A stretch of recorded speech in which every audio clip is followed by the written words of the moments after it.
It's 3 o'clock in the morning and we are going on a vacation. Swimming with whale sharks. Let's hit the road. Bye. Are you ready? I'm ready. Ready na ba? Yes, we can fly. I can swimming guard if you want to fly kami. Ready na. Yung mga first one, babe. Yeah, we just got to live.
Where are we, babe? Ma'am, mauna mo. The shark. Kung siya ang kan mo. Oh, watching. Pwede mo baris-bari lang dito. Dere? Tapos umilon ba? Na. Pwede po mo mag-food, mag-sandbar karon. Dako kay sandbar karon. Ano siya? Hindi po. We're here at Oslob for the whale shark swimming and just arrived here, heading down to do our registration so that we can go on a boat. Be back shortly. Hi guys. We're outside looking for the boat. The queue's already too long. Wait, kasi nila lang orange. Anong van? Oh, magang orange. Let's see if we get up early.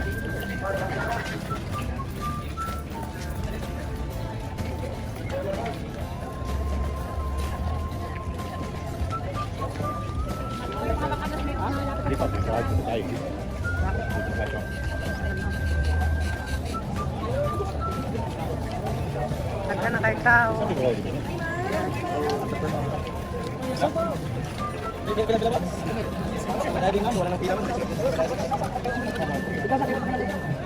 Nagka na tayo.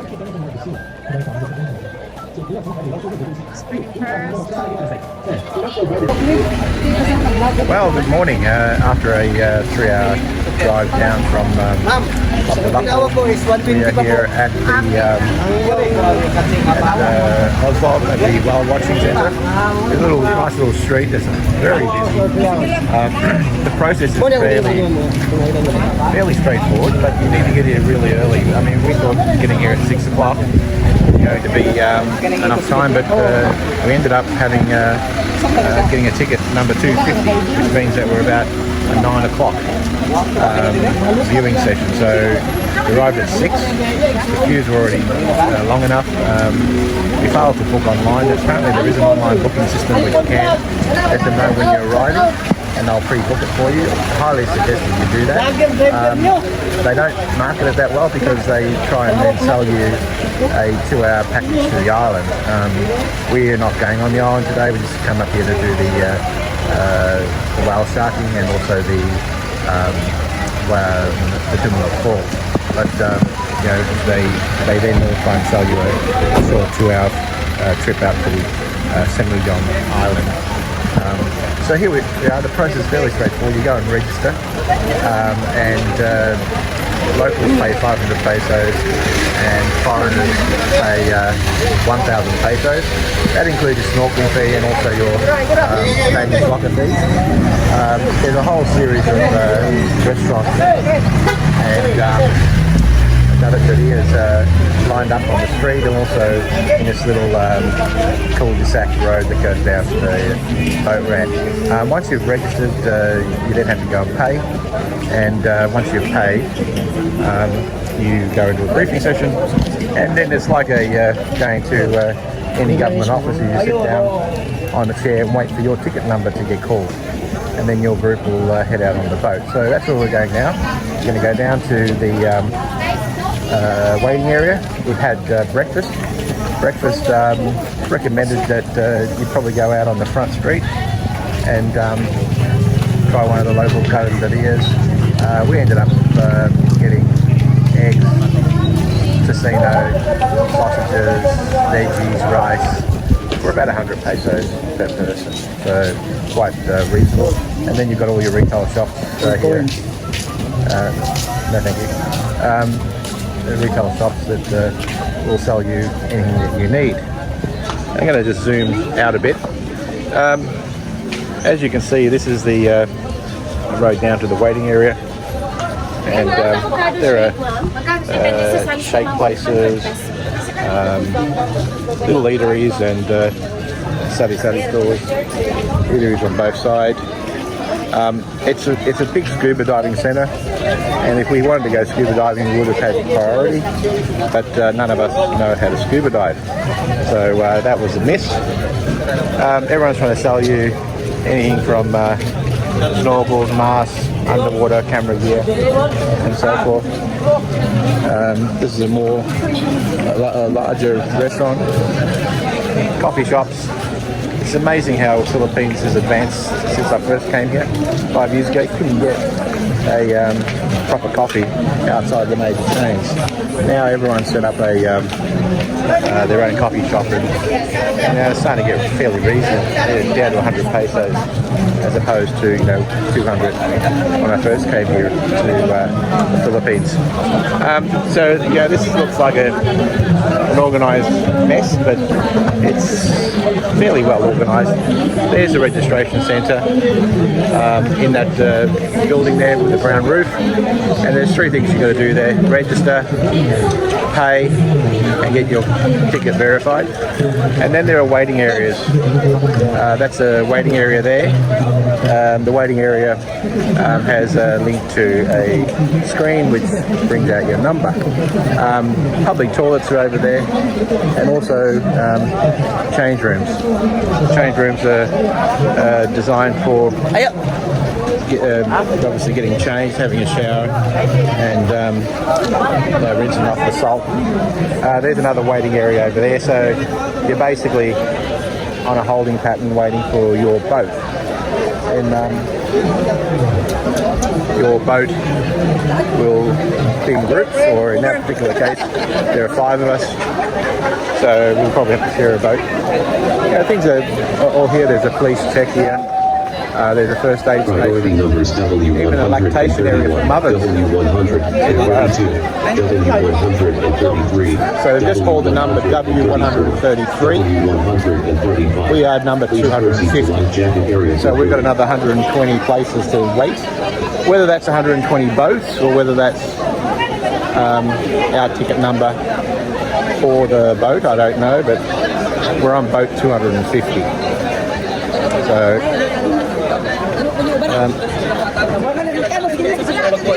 there's a service association here as well. The important thing to remember is that these sharks are not native to the area. They're brought in every morning. They've been sort of trained mammals in a way. They feed them krill from little boats. You can see that there are big boats out there, and then every now and again you'll see a little boat with a man in it. He's got a bucket of krill, and he will throw the krill out to the behind his boat, and that will attract the whale sharks to come in. And basically you line up in rows around them and sort of jump in the water and have a bit of a swim. You can't get too close. They say 4 metres.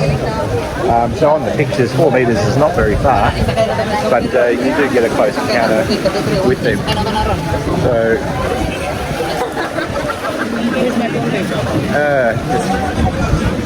I don't have your phone, babe. So there's a lot of people here. I'd say there's probably about a couple of thousand people. It's all run by the municipality and the barangay, and you know, it's obviously a huge economic boom for the place, so it's important that they treat and manage the resource. I think they're doing that reasonably well. There doesn't seem to be too much you know, abusive behaviour towards the whale shark, and also how they treat the resource in the area. It looks pretty well organised. So hopefully they can maintain these sharks. There's no apparent studies as to whether this feeding pattern affects them in any adverse way. Maybe some people can let us know if there's any thing that they know about. But you know, obviously their dependency. It's like anything that once you throw food on the plate for a wild animal, they do become a little bit domesticated. So you know, you're not seeing whale sharks as you would say in Ningaloo Reef off the West Australian coast. These are a bit more docile and less wild from that perspective. So we're going to go sit down now and wait our turn. Wait for our ticket number 250, and we got here at 6:10. Registration's open at 6, so you know, we had a little bit of traffic coming down, and we had, you know, tour bus after tour bus overtake us, and I suppose that pushed us out sort of 100 places. But we recommend you leave quite early. 2:30 would be fine with a driver that knows his way down. Yeah, so that's it. I'll just come back when we get on the boat.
Angelina.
Dili ma.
Destination, babe?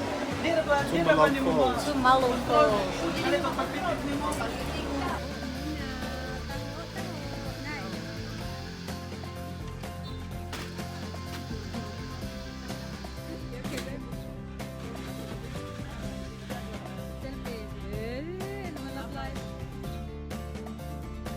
Next stop!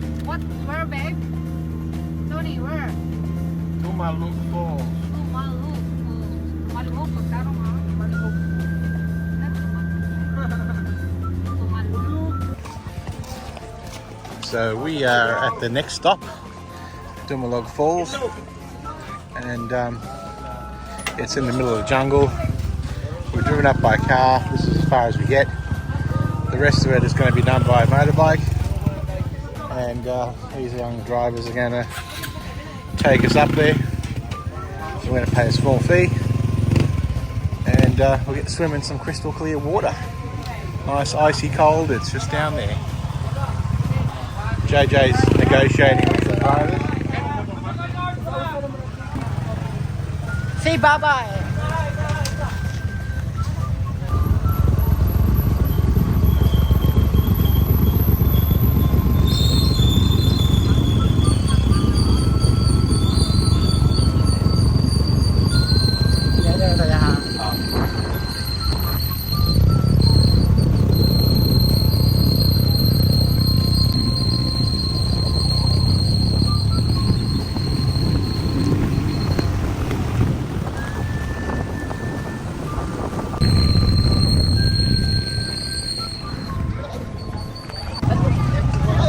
Well, the motorbike was only a 3-minute trip, and brought us here to the falls, which are up there.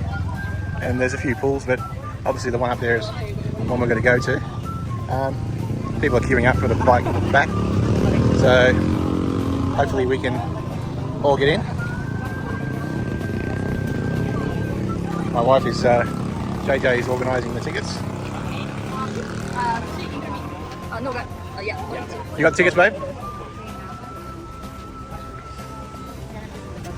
Huh? So we are here. We've paid our fees. It was 50 pesos for the return trip with the bike, and 50 pesos to enter. And there's the fall there. Quite majestic. It's probably about 50 meters. Yeah, quite high. So we're just going to go walk and have a nice swim in the pools there. There's a few cottages to have a rest.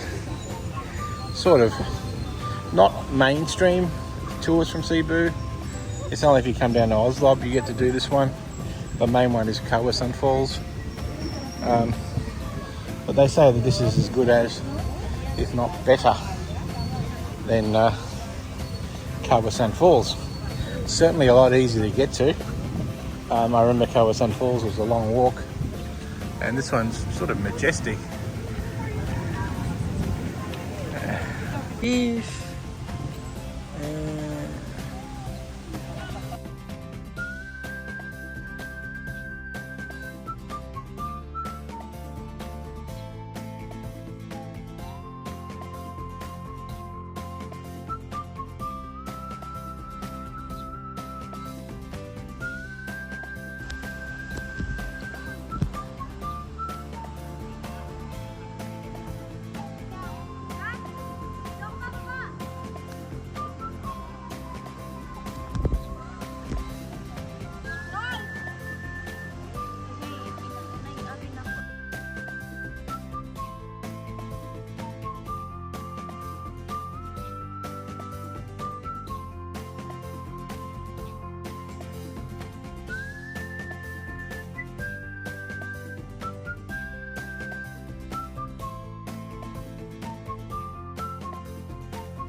Alright, so we're down from the mountain from Tumalog Falls, and we're going to head and continue down south around the island of Cebu and the southern tip, and then come up on the western side to Malbaol, which is where the sardine run is. We won't have time today to do that sardine run, but you know, at least we'll have the ocean always on our left hand side, and we're probably going to stop for a nice lunch on the beach somewhere if we can find somewhere that is easy to get to.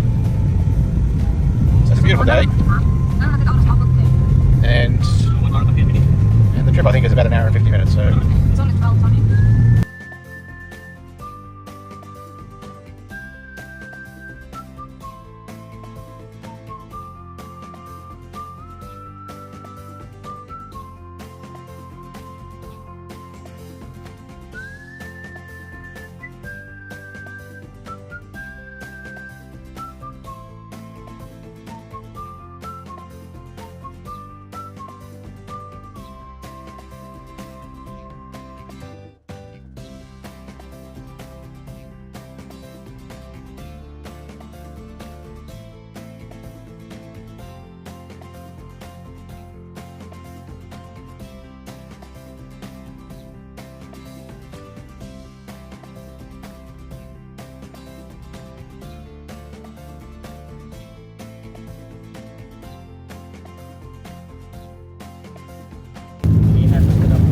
Dili ako ka-influencer.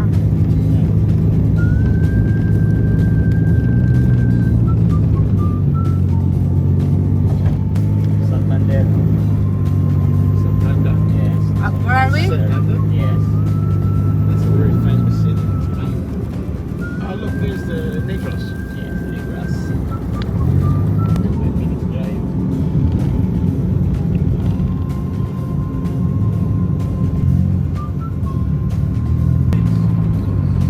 Plenty of fruit and vegetable and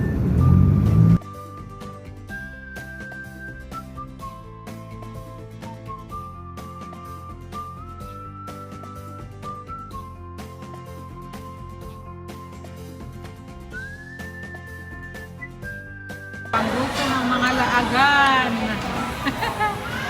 Ay, laagan. Pangguto.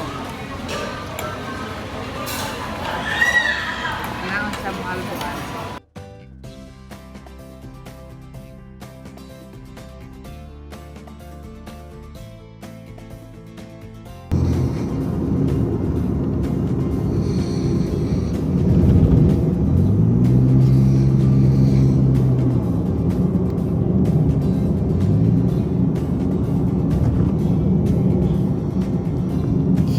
State.